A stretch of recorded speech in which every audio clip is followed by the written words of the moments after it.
Ampifaliana sy ampitiavana be no itsidirantsika rehetra fandarana voalohany amin'izao studio mahafinaritra be hitantsika atao amin'ny MCTV izao fandarana izay ahafahantsika manovo hery mandray ny fahasoavan'Andriamanitra sy ny fitahin'Andriamanitra. Anaontsika iresaka fohy dia fohy fotsiny mikasika ny amin'ny hoe Andriamanitra dia afaka mamerina amin'olony ny fiainanao. Hitantsika izany eo amin'ny Joela 2:7 tapany faharoa tsy homenatra mandrakizay ianao. Ninona zavatra mety tsy mety tamin'ny lasa, ninona zavatra mety tsy fantaterahanao tamin'ny lasa, ninona zavatra mety natianao ka mety hoe nandiso fanantenana anao tamin'ny lasa dia te mafaly no teny antsika tsiraray avy hoe tsy homenatra mandrakizay ianao, tsy homenatra mandrakizay ianao fa tena ompon'Andriamanitra no mamerina amin'ny lony ny zavatra rehetra. Ato amin'ny Amosy 7:1 dia mivaky toy izao ny anaran'i Jesosy Kristy manao hoe amin'izany andro izany ozy izy dia atsangako indray ny tranobongony Davida izay efa nianjera. Atsangako indray ny tranobongony Davida izay efa nianjera. Tena ao am-pon'Andriamanitra ny mamerina amin'ny lony ny fiainantsika tsiraray avy.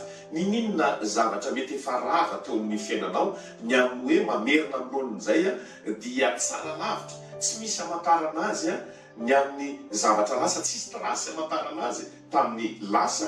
Ary izay ihany koa no ampaherezana atsika rehetra androany.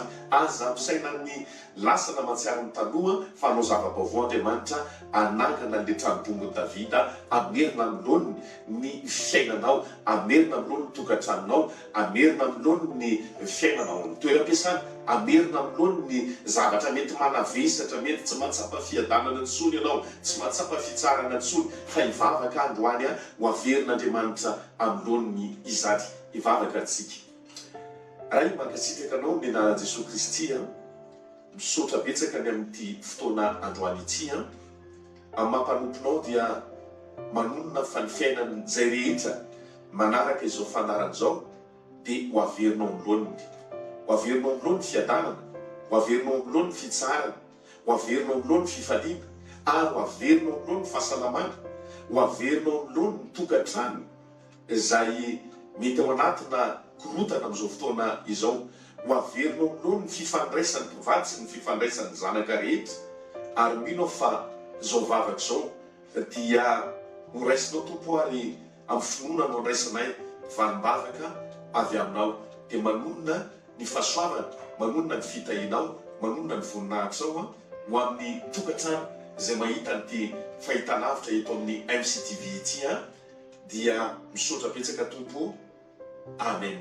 Zay no fandarana fohifohy fa azontsika jerena foana, azontsika arahana foana, azontsika tena arahana ny vavaka izay natao ary izay no fandarana vavaka ho anao voalohany moa zany eto amin'ity studio mahafinaritra ity dia mirary ny fitahin'Andriamanitra lehibe ho antsika tsiraray avy.